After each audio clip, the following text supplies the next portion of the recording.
Hey, here we are again, everybody. Welcome to the Swing Collective, episode 6. We got the band back together. Welcome to officially the end of TPC. The players ended this morning. We're going to talk about that. We're going to talk about a lot of other stuff. So here we are once again on YouTube, Apple Podcast. Here we are again, episode 6. Noah, Be Smooth, Izzy, how we all doing? Doing good, man. Doing good. All right. Well, before the episode, we said we'd kick off talking about what's going on. And then the second thing we talked about is Be Smooth is looking quite dapper. He's looking quite yoked. Looking yoked let's start over up there, Be Smooth. What's going on in your world, my man? Well, look, first of all, I've got the Augusta green on the wall since I didn't wear any green repping St. Patrick's Day.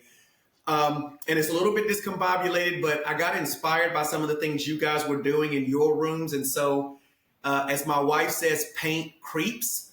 So we started painting it in the one room and then it found its way here, but I went Augusta green. So hopefully getting my life back together. But on the sense of golf, if we're ready to talk about some of that and what's happening, or if we want to get around the horn and do check-ins, I'm ready. Pollen has fallen twice and it's been false alarms both times. Usually that's an indication that it's time to get out and start playing. But I don't know if it's all right for me to jump into a little bit of what's been going on. I actually went down to Florida, played a new course. It's a Nick Price design Soletta, which we went down with some buds and it got very intense. I know, Jason, as you well know. And so day one went amazing. Day two, we could say we could talk about. But it's a nice course, amazing course. But honestly, there was just so much sand. And if you're not a great fairway sand player or a person that likes, it's kind of like Pinehurst #2 in a way, but really enjoyed it. But that kind of signified the coming out of the golf season for me. And then, yes, there's a lot of golf coming up, so I'm looking forward to it. But I know we talked about what are we doing toward our goals. Izzy recognized the fact that I'm getting kind of jacked. I'm kind of in my Tiger Woods 2000 mode here with the svelte figure. The knees are probably just as good as his at this point. Who knows? But I'm 60, so I'm focusing on strength. I think everybody should. But stability, mobility, and flexibility. Because I love walking courses. We walked Soletta twice, and I played 36 holes 2 days in a row, and I've got the stamina for that. But I realized that to really stay fluid with the swing in later rounds, second day, later holes, strength, flexibility, mobility, and stability are a big deal. So even though Noah, you gave me the big ups on me getting down to a single digit, I showed signs of life and things that I know can get me there. Putting most notably, 2-3 putts, didn't win the snake either day, so I'm feeling pretty good. And I know that was a lengthy coming in, but I'm just really now getting excited about the opportunity to play daylight savings time. What's wrong with the world? Man, I know some of those friends. In your circle, I get to come in and out sometimes, and I heard that course y'all played down there was Pinehurst. Imagine Pinehurst with 30 miles an hour for a sustained winds with some fairways and greens mixed in. I said, well, that sounds wonderful. When the caddy had on his safari suit, or like he was in Arabia in a desert storm, and he had his face covered, I thought, well, maybe there's a COVID protocol, but he realized that midday the wind was going to bring the sand in, something crazy. And I know we'll get into it, but it could be reminiscent of a little of what the guys faced at the Players. But it was brutal, fun, and if it were more benign, probably could have been more fun and scored better. Well, I want to talk about the Players, but we got a couple other players to hear about first. Izzy, I know you've had some times out on the course the last several days, man. Tell us about what's up in your world. Well, you and I played about 2 weeks ago, I think, and that was a tough round. Lots of wind, lots of gusts, ball just going wherever it wanted to. But I played last week, and I matched my personal best of 85, which was I mean, I was over the moon for that. What was crazy, and what I'm sure every golfer says after a round like that is, man, it could have been lower. It definitely could have. I had 3 eagle chances and missed the following birdie putts on all 3. So and they were close. I lipped out on one and just rolled the ball, rolled right by on the other two, and easily could have been another 600 and broken 80. But what I focused on that round and what I think my goal going forward is to just stop trying to be a hero, because I'm not a hero. I'm a 15 to 16-ish handicap, and I play like one whenever I try. And I'm gonna hook this around. Every once in a while it works, like that one shot on 3 Tim that I managed to get around those trees. But by and large, if I'm trying to do a hero shot, it's not going to go where I want it to, and I'm gonna suffer some strokes because of it. But the 85 was a highlight, and I had all the confidence in the world going into my range session 2 days ago, and abruptly forgot how to swing a golf club, how to hit a ball properly, and so now all that confidence is gone. But my short-term goals are to just swing slower. I'm trying not to worry about distance too much. Just hit the ball in the center of the face and let the club do what it's supposed to, and just get into the habit of I'm just hitting the ball, and I'm not trying to do anything with it. And then obviously strength training 3 days a week. I've been trying to do that since January. I did a pretty good job. Then life got busy for a couple weeks, but I'm back on it right now. So the distance will come once I hit the ball in the center of the face. But that's where I'm at. I'm hoping to play later this week. I'm going to try and play 2 rounds on Thursday because it's my birthday. So. All right. Here we go. That's nice. All right. Happy early birthday to you, Izzy. Thank you. One of the longest players that I have an opportunity to play with, man, and some of the drives and shots that you hit, man, we just sit back and marvel at them. You might get supplanted based on some stories that I'm hearing out of the great Northeast. Noah, you had a chance to go hit some this week. Why don't you tell us what's going on with your game right now? Yeah, so everything, golf season is now in swing. Courses are open, driving ranges are open. So once I got there and got my bucket of range balls, it was wait 45 minutes for a bay to open up. But once everything opened up, I've been focusing a lot this year. I've been watching a lot of videos and like really swinging, and I'm focusing on during my takeaway, make sure the club head is outside of your hands, and really when you come through, let your hands drop into the slot. And kind of to Izzy's point, obviously, you want to, be cognizant of your shots, but it's also, I just, the last couple of weeks when I have been swinging, it's just swing. And just, if you're going to miss a shot into a bunker, you're going to put it into a bunker, but just swinging at the ball. And I'm still getting used to my clubs, but this particular range that I hit at had TrackMan, and I was carrying the ball around 270, almost 280 yards. Like I was just swinging and really focusing on getting my shoulders rotating, really having a good base and keeping my hands out, inside of my club head. And I hit a couple of them, and I was just like, that felt different off the club face. Right. I was like, that was different. But yeah, just really looking forward to it. The season to start going. That was my first iron play. It's very good as usual. And just it's incredible just the distance that I'm getting out of a set of clubs that was fitted for me and has the appropriate shaft on it. So it's crazy, man. And I'm tracking to what you're saying, and just listening to you talk.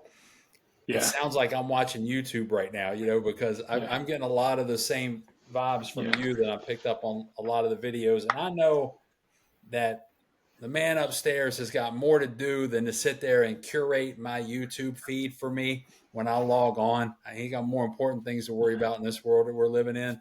So we'll chalk it up to the universe or just serendipity or whatever. But I'll be thinking about a particular issue that I'm having or something that I think about that I need to work on, and then I'll go on YouTube, and I swear the next video that comes up is are you having trouble getting your arms in a slot? And I'm like, yes, I'm having that exact problem. I will watch that 11-minute video, and then while I'm watching that video over here on the side, it's how older golfers get more power from their lower body. I'm like, queued up next, and it just seems like here lately, the universe has given me exactly the things that I need to watch. So I'm trying to incorporate just the idea of getting a little more rotation and letting my arms just naturally fall in the slot as I'm coming through. And I had a couple of those moments when I played on Saturday that you're talking about. It's just when things lined up exactly right, it felt different. And Izzy playing, our course over there, number 9, when you're using the star on the hill as Mhm. kind of your line, put a good swing on my drive, ended up, I needed a 9-iron in, and I put the right swing on it. It was effortless, and just the way the ball jumped off, I flighted it down a little bit because it was a little windy on Saturday, and just the way that ball jumped off the club and left myself 7 feet for birdie, and it was a great par. We'll just say that. But nevertheless, it was when you can put it all together, man. This game, it makes sense, and you're able to. You feel like, man, if I could just duplicate that over and over, I'd win the Players Championship. Yeah, yeah. It's easier said than done, but I feel like that's the trick for me. Is just my game is at a position now where, okay, I feel like I understand what I need to do. It's just a matter of the consistency and building it in. And I'm fortunate that I've kind of joined the simulator craze, and I've got one, in the backyard. I can be down there, as much as my work-life balance will allow. And, my friends are like, what courses are you playing right now? And honestly, I'm going down there and spending an hour and a half at a time. And I just queue up the range, and I'm just hitting shot after shot after shot, trying to build some consistency. So when I can play some courses, it's fun. And, for right or wrong, I feel like I'm just right at that point where I'm going to turn a corner and it's all going to start clicking. But, I feel like every week the good shots are increasing and just the head scratching is decreasing. So at least we're heading in the right direction, Well, that's great, guys. Thanks for catching up. And speaking of the right direction, hey, somebody else is heading in the right direction. And in honor of St. Patrick's Day, that might be Mr. Rory McIlroy. He's heading in the right direction.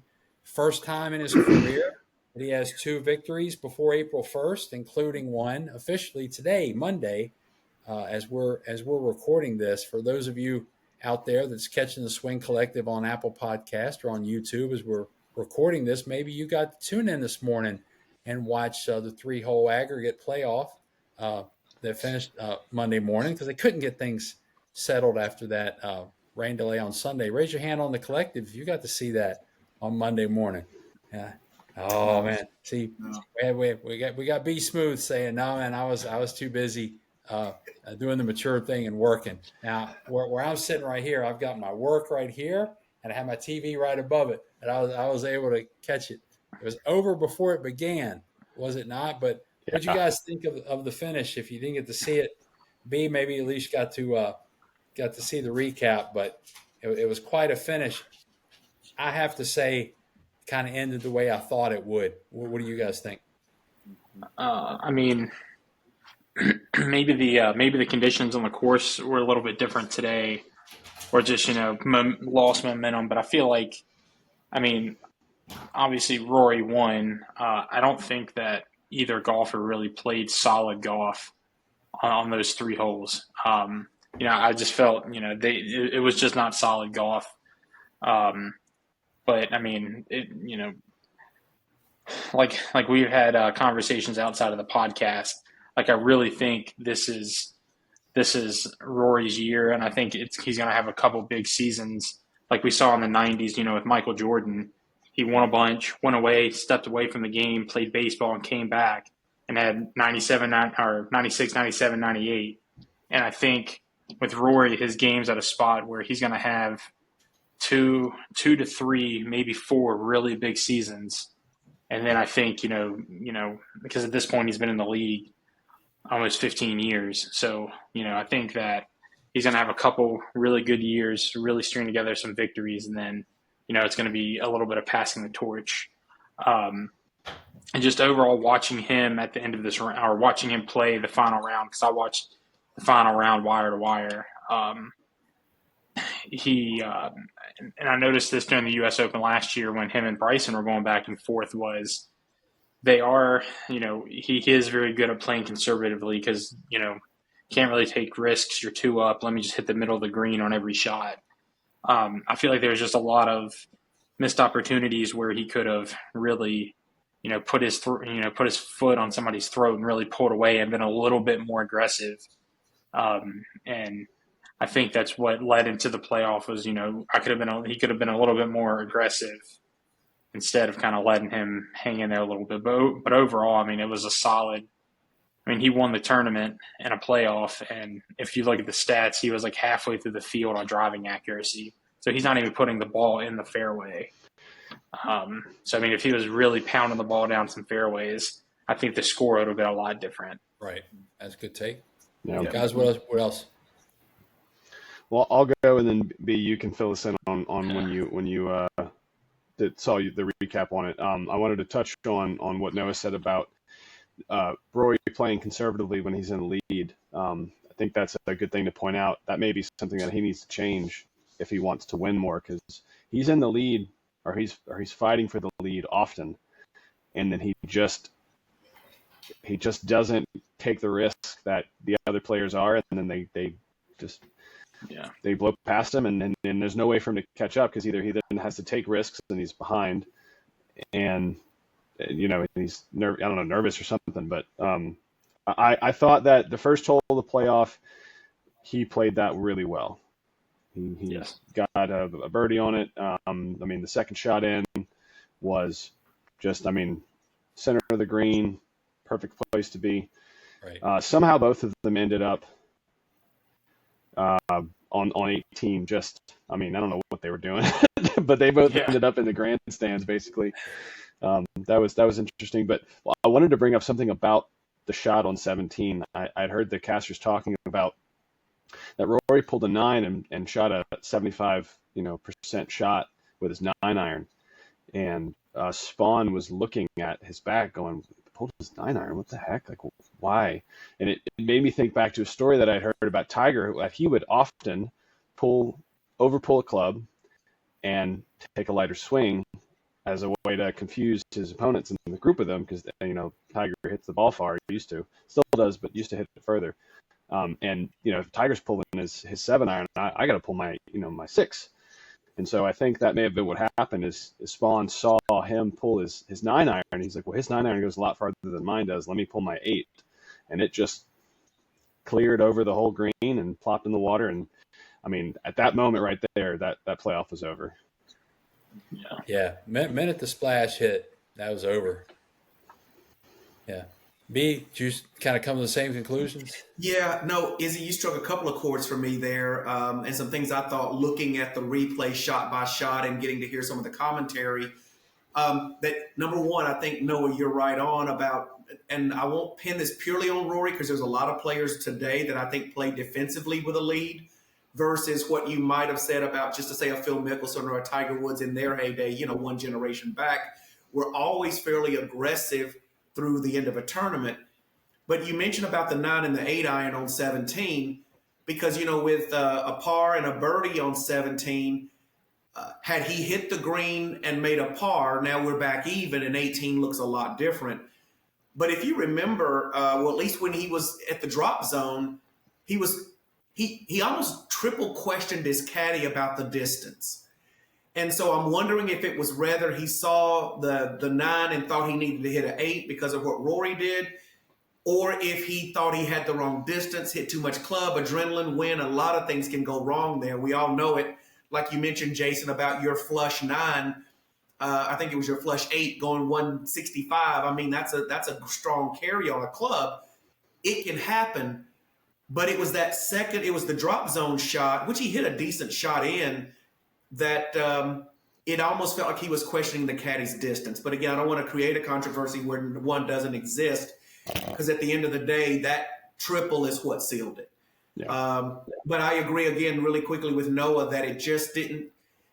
That was a little bit anemic. I know the conditions were pretty tough, but you're about to play for the Tour Championship. To me, you separate yourself from the course and go ahead and swing the club and play it?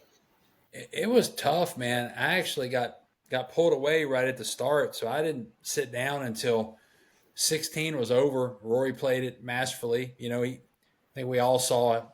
He might have said it even last night. I just got to make 5 good swings. Well, he had 2 of them on 16. Did exactly what he needed to do, take the one-shot lead into 17. And I thought he did exactly what he needed to do. And imagine how the difficulty of that shot. The wind was doing something different.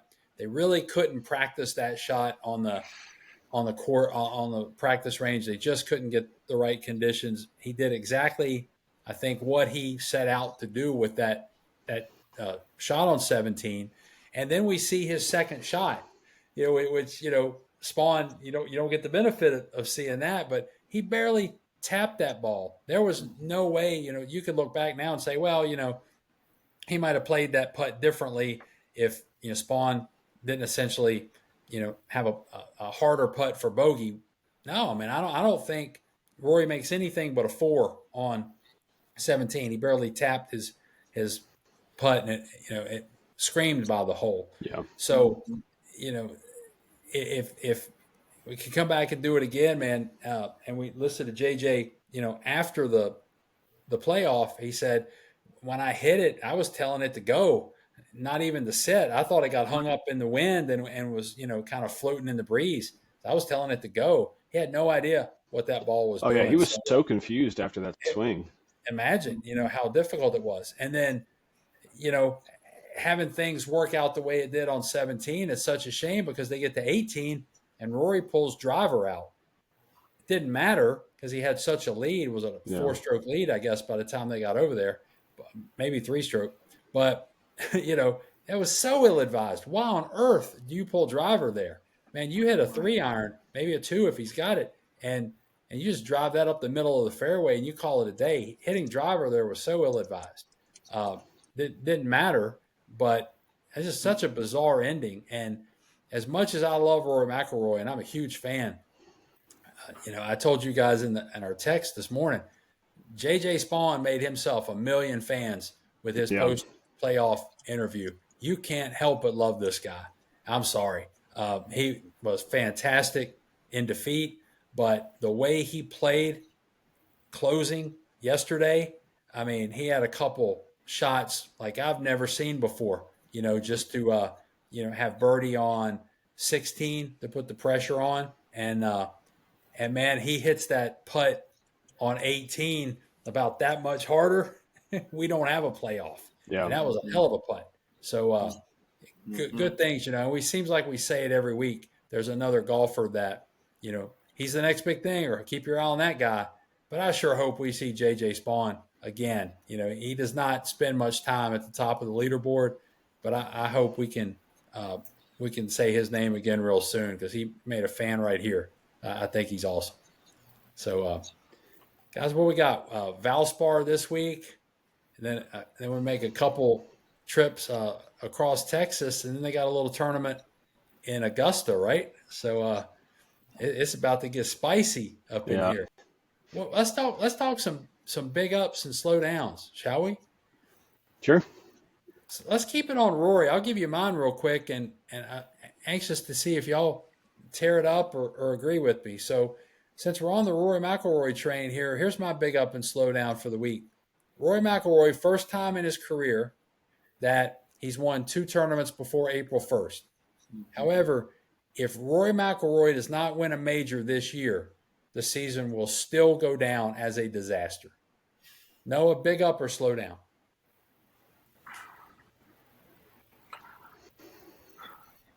I'm going to say slow down.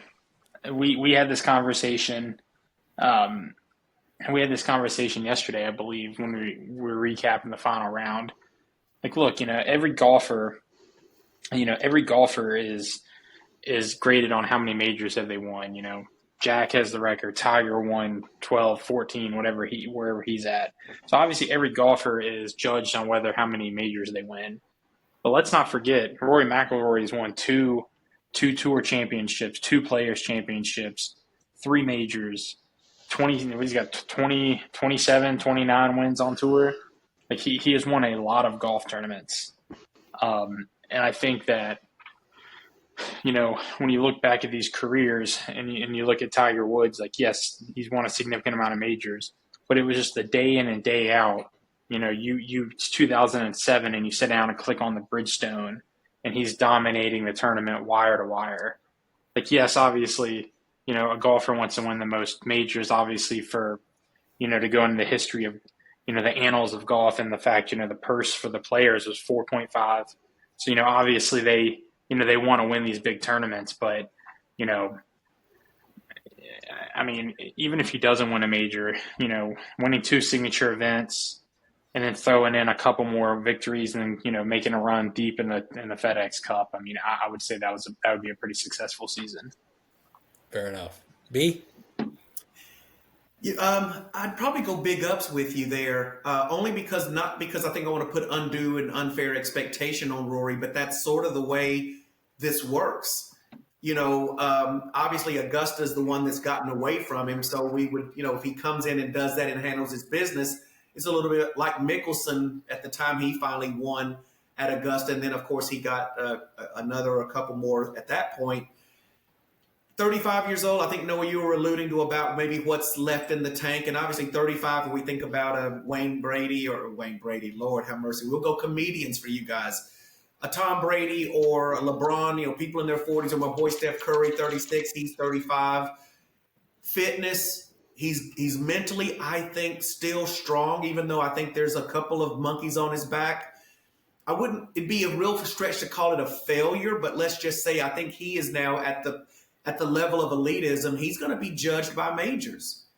And there's a bit of fairness in that once you become a multiple, as you outlined really astutely, Noah, how many wins he's had in the upper echelon tournaments, that becomes a bit of a curse that gets hung around your neck. And then you're judged on success if you win one or not. So I would go big ups with you there, Jason. All right. Thanks, B. Izzy, break the tie. I think big ups as well. I see what you were saying, Noah, but again, with someone as famous as Rory and with such pedigree as Rory, I think you're right, Jason. If you're not winning a lot, then you're not winning, and it sucks that that's the mindset a lot of people have. But I do think if he wins these 2 events, I'd say if he won a couple more events, then maybe a major isn't requirement to have a good season. But if he just wins maybe one more and doesn't win a major, and that's all he got, even though 3 wins in a year is pretty significant for any golfer, I would agree that people would see that as a maybe not a failure of a season, but it could have been better, especially with how well he's been playing. I feel like the last couple of years his game has been steadily rising. It was he was a peak player years ago, and then I felt like it kind of tanked a little bit, and he just was a not mediocre, but upper mediocre player. And I think that he's kind of cleaned that up, and now he's on the rise. I did want to point out that we're talking about him being what you said. We said he was 35, and with the what's left in the tank talk, I just want to point out that Tiger Woods won tournament at the ripe age of 43. Back in 2019, so I think that Rory's got, and I think that Rory has taken much better care of his body than Tiger Woods did. So I have a feeling he's got another solid 10 years. If he can keep his game up, I think his body's gonna last. Well, no cracks right now. He's certainly driving the ball, prodigiously when it finds fairways, and it often does. I wonder if we asked Rory that question, if he would say big up or slow down. We should invite him to the next episode of the podcast. We'll see. So, Rory, I know you're a big fan of the podcast. You listen all the time. Come on next week. We'll get you the credentials, man. You come on and answer that question for us. We'd love to have you. All right. So, Izzy, we'll go to you next. What's your big up and slow down for the collective this week? So, I didn't really feel like I had something professional golf related to do a big up, slow down, but there's something that's been in my life that I've talked to you about it, Jason, quite a bit, but I'm originally from Louisiana, and I moved up north, and in Louisiana, when you're a member at a club, or you have a membership to like a pass or something, when you go play around a golf, you get a bucket of balls, and that's just part of the deal. where I'm at now, if you want to hit a bucket of balls, you got to pay for the bucket of balls. There's no, or you're paying an insane range fee every month in addition to your membership to play. And I think that's insanity. Listen. It's about time that the Swing Collective tackles the topics that really matter Foot in a down. game of golf. So daggone it, I'm just big ups to you making this the topic. So thank you. My hat's off to you, Izzy. And I will follow that big up with a big daggone up. Come on, man. How much does it cost y'all to put a range ball, a bucket of range balls with this thing? Now, we all don't get to play the courses that one of us in this collective play. I'm not naming any names, but his initials are B Smooth. All right. We all don't get to play the top end courses everywhere he goes. We all don't have the friends that B has. But when all of us here, sometimes now we will pay for a round of golf. And when we go to the nice places, the range balls are included. Can I get an amen for the TPCs of the world, for the Tobacco Roads Amen. of the world? Come on now. Amen. Y'all know who y'all are, okay? Amen.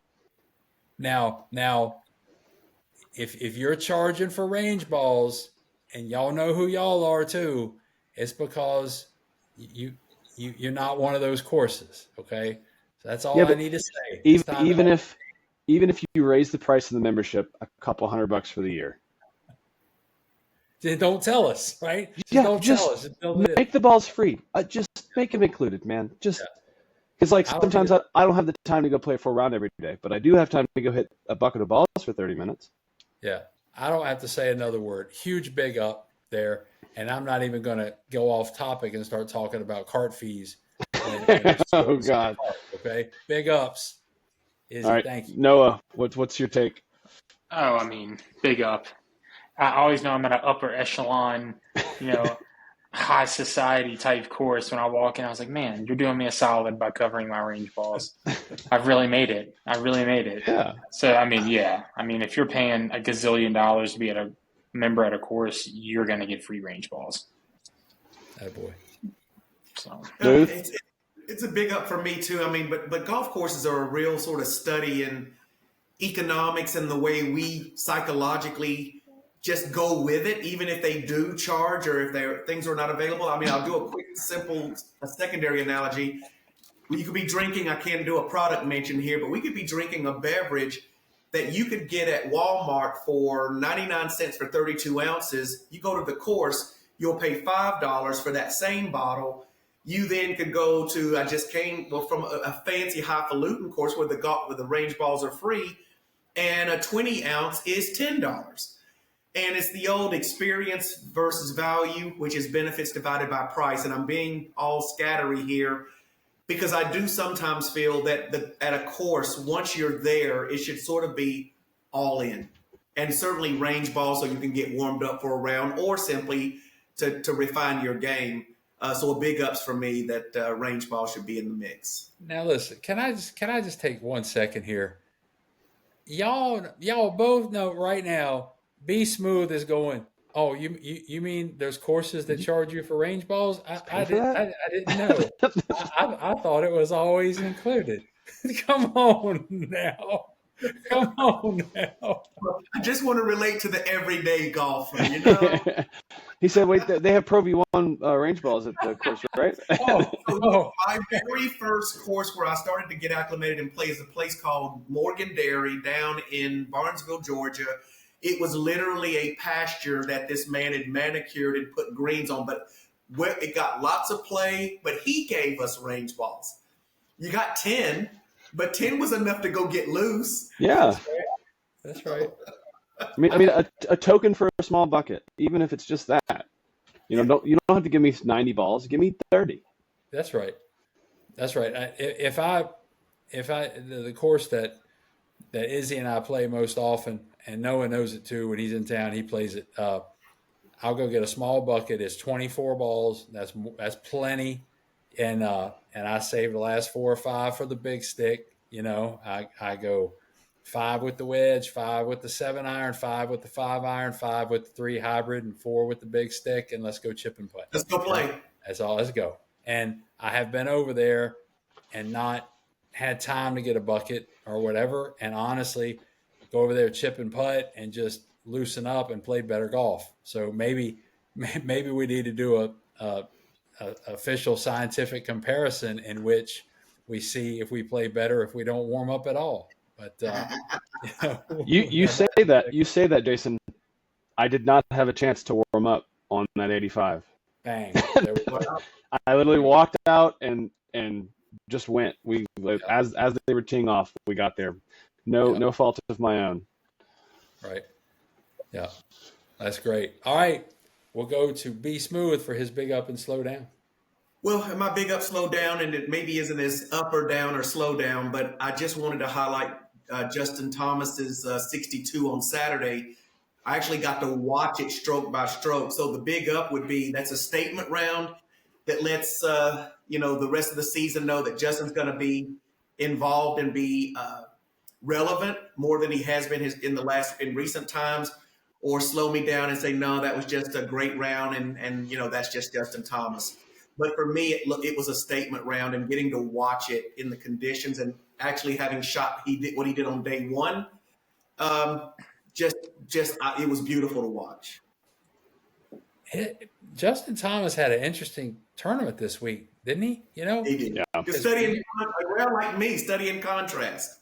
You can have a 62 and still finish 10 shots out of the lead. That was really interesting for me. I missed it.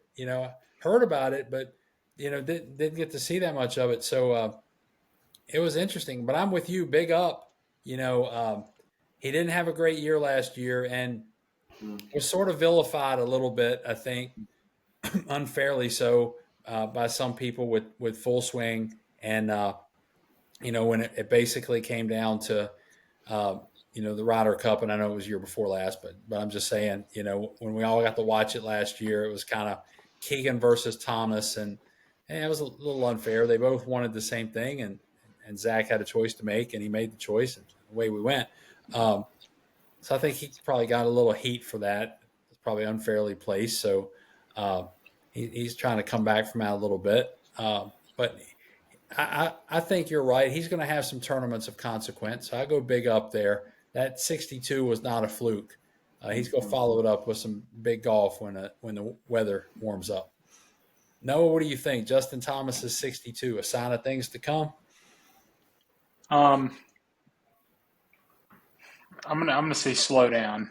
I think he snuck up on some leaderboards and won some tournaments, but I really don't.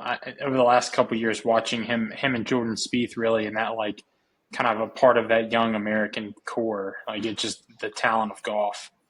Not the talent of golf, but the quality of golf that they're playing is just not. It's just not going to get anywhere on tour. There's people that are significantly better and playing a lot better. So. Oh, okay. So for those of you keeping track on Apple Podcast and YouTube with the Swing Collective and Noah, now we've got no invitations to Augusta for Noah, no free sleeves of Pro V1s, and Justin Thomas will not come on episodes in which Noah is one of the panelists. So no, you're not making any friends. Yeah. Well, I'll chime mine in. My heart wants to say big up because as a person, I like Justin Thomas, and when he's on, as you saw on Friday, he is on. I mean, watching those shots was, how many holes in a row you can almost hole out on a course as difficult as TPC Sawgrass is just. It's hard to wrap my mind around. So as a person and as a player, I grew up watching Justin. He broke out whenever I was kind of learning about golf as a kid. So, like Noah was saying, that echelon of Spieth and that era of Dustin Thomas, Spieth, and a little before that, Rory McIlroy. There's a place in my heart for those players, but I have to say slow down just from I'm going to need to see some more consistency out of Justin Thomas before I can say he's back. That was incredible to watch, and I really wanted him to get the course record. That was a crazy, punch out that just didn't go right, but I'm going to say slow down. He needs to have a regular occurrence of that level of skill shown for me to see him as, okay, he's going to be doing this on a regular basis. All right, so here's a hypothetical for you fine fellows. We get down to the dog days of summer. We get out of the Open Championship and we start getting into August. And Captain Bradley has to fill out his roster. And when he gets down to the captain's picks and Justin Thomas is sitting there like in, 10th, 11th, 12th, maybe 13th place, does Keegan Bradley put him on the Ryder Cup? If he's playing well, if he's shooting some more 65s and 62s and he's showing the skills there, absolutely. I do not think it should be a popularity pick. It should be a skill pick. I do feel like last year it was everyone likes Justin Thomas and he's good, but he just wasn't on. And I think that was a mistake to pick him. If he's playing well, absolutely. No, I would agree, Izzy. Yeah, the popularity, which again, I've understood some of the picks in the past that weren't based purely on where players fell. But I think now, just given some of the historical performances, we got to yield the strongest team possible, and that's going to be based on how a player's playing going in, to me. But even as I've used him in my big ups, I have sort of a sentimental desire to see someone like that come back to their full form and potential. But no, I think Keegan's going to have to look at that more from a meritocracy standpoint, who deserves to be on the team. Noah, what do you think?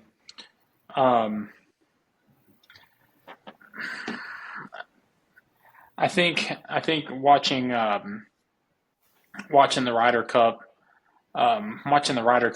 last time they had it, I think the lineup of golfers was really good, and it was like, raw talent. Like, we should have done very well in the in the tournament or in the cup, but like when we've had conversations about match play, like, one of the best match players I've ever seen is Kevin Kisner, and not really won a whole lot of tournaments, but like is really good at match play. So I think we also have to look at players looking at the Ryder Cup, just be, hey, I know they can go out here and shoot an 8 under. That's not what I'm worried about. I'm worried about, can they come up here and play the game of match play, because it's completely different. And just from Justin Thomas, I've never seen really him excel in match play format. Well, how's this for drama? If I could write the script, Keegan Bradley has said that if he's in the top 6, obviously he's going to be on the Ryder Cup team. If he's in the bottom 6 or whatever, he's not going to pick himself. I think he said that over and over. Man, what happens when you put the team together and he's looking to fill out those last couple picks, and you get down to like 11th, 12th, and Bradley's in 11th and Justin Thomas is in 12th? Who's he picking? Like, that's what I'm going to pop the popcorn. I can't wait to see that. Here's what they do. They go and they play a 4-round 1v1 tournament. Pick a random weekend, stream it. Hey, we'll stream it. We can host it on our YouTube channel. That's right. Well, I'm all for it, man. It's going to be something to watch. I think the Ryder Cup is, for me, outside of the majors, and maybe even not all the majors, it's what I live for. I can't wait for it, and it's going to be spicy when we see it this year. It's great. Well, guys, let's move into welfare check. And welfare check, that time when we pick a person, although we might pick a person, place, or thing today, that we just want to check in. You all right? over there? You okay? I'm a little worried about you after what we saw. And we'll start with you, Noah. You got a welfare check that you wanna Yeah. make sure you're okay? So my welfare check this week's gonna be Tony Finau. Mm. He's from what I could see online, 7 tournaments, 3 missed cuts. He did have a top 5 finish at the Genesis, but then the rest of that, he's just kind of hanging around like tied for 18th, tied for 19th, tied for 15th. And he's one of those players that every year going into the season, I'm consistently rooting for. I'm consistency looking for him to, really have a breakthrough season and really to throw some low scores up there and to possibly win a major. Especially after watching Full Swing and him kind of really having a good season last year and then the year before, and then this. Now I'm just kind of, concerned of where his game and head is at as we go into the 2025 season and really get into the dog days of summer and stuff. Right. I mean, is he certainly in the conversation? Best players to never win a major. He's got to be in the conversation right now, right? So that's interesting. All right, Tony Finau, Swing Collective's worried about you, man. Call in next week. We'll put you on the Swing Collective episode 7, Apple Podcasts, YouTube. We'd love to hear from you. Hey, Be Smooth, who you reaching out and checking on this week? Well, and again, setting up from the players, JJ Spawn. Now, the checking up, obviously, he did really well. He runnered up. He's likely changed his life. He worked his way into the Masters. So in some respects, in most respects, life's likely all good. But I was standing over an 8-foot putt, even as I was texting you about a week or so ago with some colleagues of mine. And the putt was very meaningful, very meaningful. And I will tell you that mentally, I could not get my mind to focus. And it brushed right off the right edge, and I missed it, and it just literally lagged by about 6 inches. So my point in all of that is I'm looking at what happened to him on 17, but then the classy way he handled himself in the press conference. He talked a bit about his family life, the kids, detaching from the outcomes, which I think got him to the playoff, but then a sleep and a Monday morning start with Rory on 3 holes, I think the mind did what it did to me over that putt for 8 feet. And so the check-in isn't whether this was a victory for him. I think he showed himself well, but it would be, okay, man, 8 years into this, you're hanging in, you got your card, all the things we typically say to the journeyman. But I want to check in and make sure he's all right. Me too, man. I want him back. Like, I want to see him up there again next week, week after.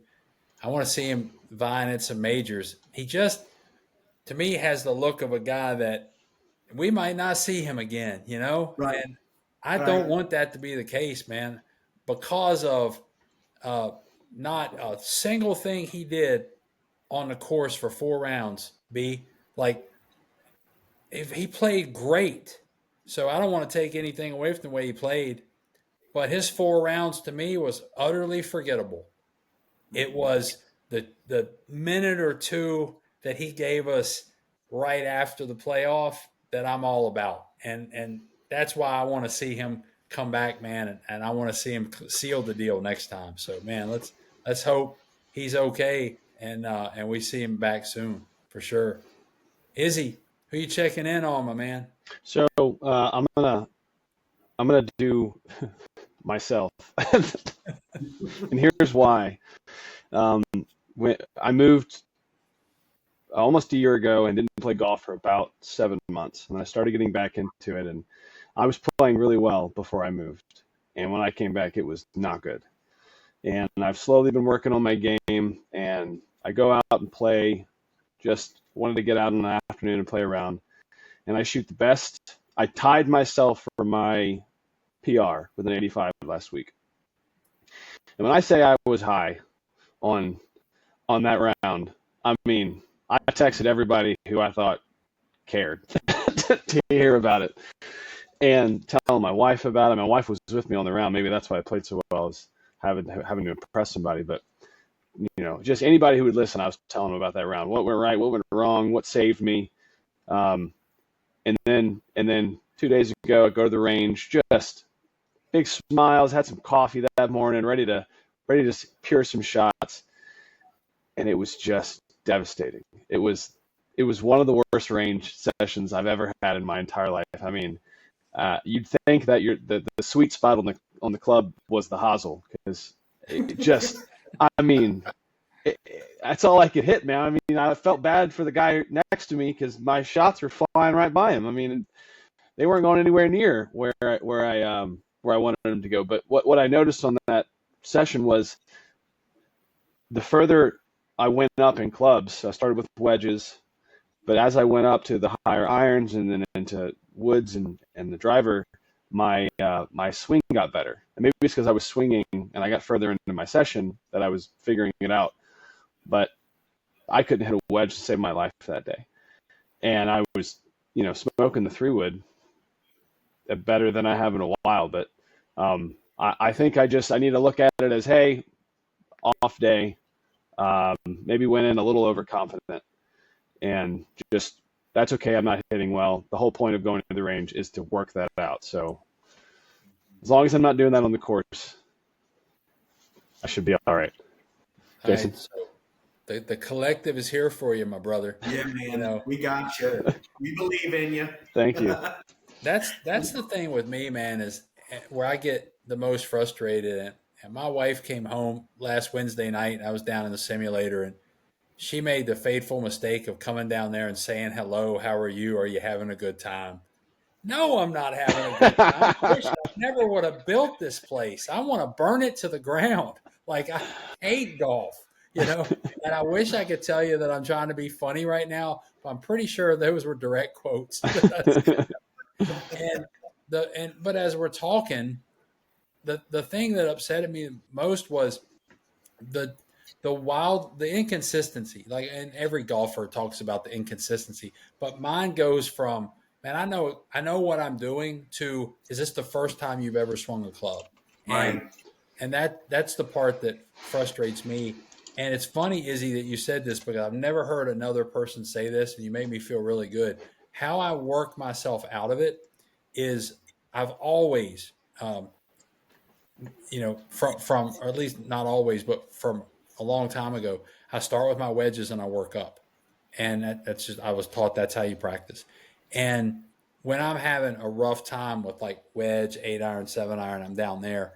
If I break out my driver and go straight to the big stick and tee it up, I can hit my driver. When all else fails, I can hit my driver long and straight. And it's the most reliable club in my bag. And if I hit that and start working my way down, I can fix things. And that's what I did that night. I said, you know what?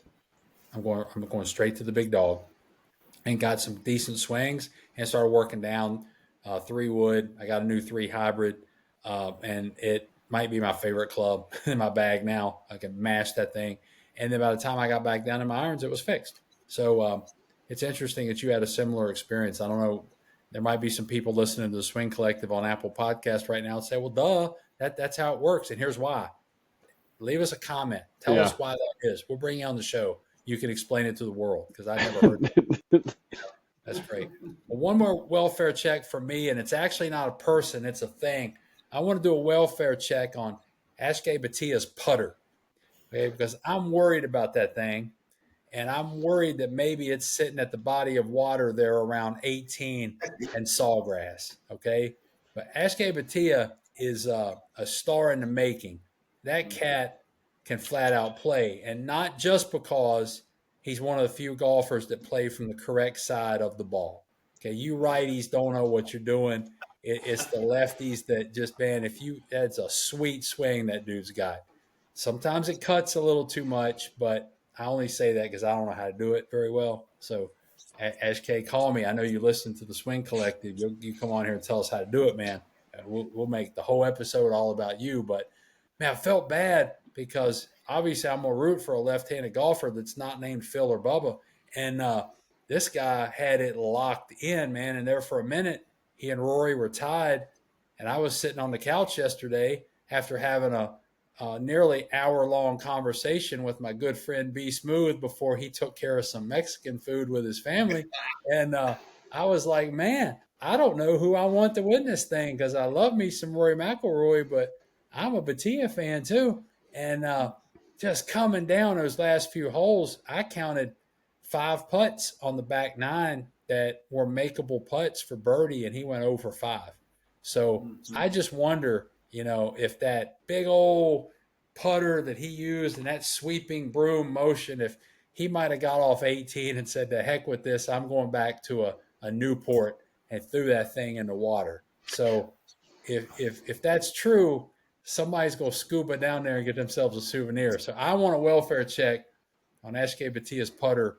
If he's at the Valspar next week, perhaps we need to see if maybe that club's not. He just withdrew today. He's not in the field. It's because he's looking for a putter. Yeah. Yeah, which makes me sad because I'm also a Akshay Bhatia fan. Yeah. And last time I checked, my man lives in right around the Wake Forest area here in North Kakalaki, right down from the house. So next time we're going down to play Tobacco Road, maybe we'll go by and see if he wants to join us, man. That'd be great. Yeah, I was going to knock on his door. I know you're a big fan of the show. Call me, Tobacco Road on us. We'll do it. But you had a big check from Sawgrass, so maybe you buy the snacks. Or the range balls. Oh, the range balls, yeah. Well, they should be included. Tobacco Road's a nice course. I think it's included. So anyway, that's good. All right. Well, fellas, Valspar this week, I've got a really good friend, B Smooth. He's a friend of yours as well. He's playing in the Pro-Am on Wednesday. And really? You and I are going to get up and play around with him maybe the first part of May. So we'll get to hear all about it, man. Yeah. He's down there soaking up some sunshine. That's good news for him. I bet he's going to have a good time. Speaking of friendly rounds, I got Izzy mentioned we got a round in a couple weeks ago, and B Smooth and I have two rounds together 2 weeks from now, 2 weeks from yesterday and 2 weeks from today. We're gonna get to play. My buddy, I'll get pictures. My friend, he yoked up B Smooth. I'm gonna leave my wallet in the hotel room. That way, I don't get taken for a ride. You can Venmo me. Man, yeah, we'll track it digitally. Yeah. Is the program going to get streamed? Is it really? No, I'm asking. I don't know. I don't know either. I have to check it out. But I'm going to look that up because if it is, you got to let me know what group you're in, and I'm not there. Our friends will be down there. Yeah. Friend. We're going to be playing in a couple weeks, just in a friendly. We've got a mutual friend that's at the Valspar playing in the Pro-Am. Wednesday. I thought you were saying B Smooth was playing in it, and I was like, I need to see this. Okay, I just misunderstood. B Smooth and I are going to play a couple of nice rounds. I made our tee time for a round for Sunday, the 30th of March. Got that locked and loaded, and we've got a big group playing on the 31st. Then we got to get to work, right? That's where we got to get to work. And Noah, you and I got a round coming maybe next week. Izzy, I'll let you know about that. Maybe all three of us can get out there and play a little bit. Yeah, let me know. I'm absolutely down. And sooner or later, the collective's going to get out, and we're going to have the Collective Classic. I'm calling it now. Oh, I like that. All get together. I like it. Right? Well, fellas, have a great week, man. This has been a pleasure. Y'all continue to subscribe. We appreciate all the comments. The Swing Collective will come at you again, and we'll try to do better next time, I promise. Yeah. All right, boys. It's always. See y'all next time. See everybody later. All right. Catch you later. All right, guys. We're done. Good session.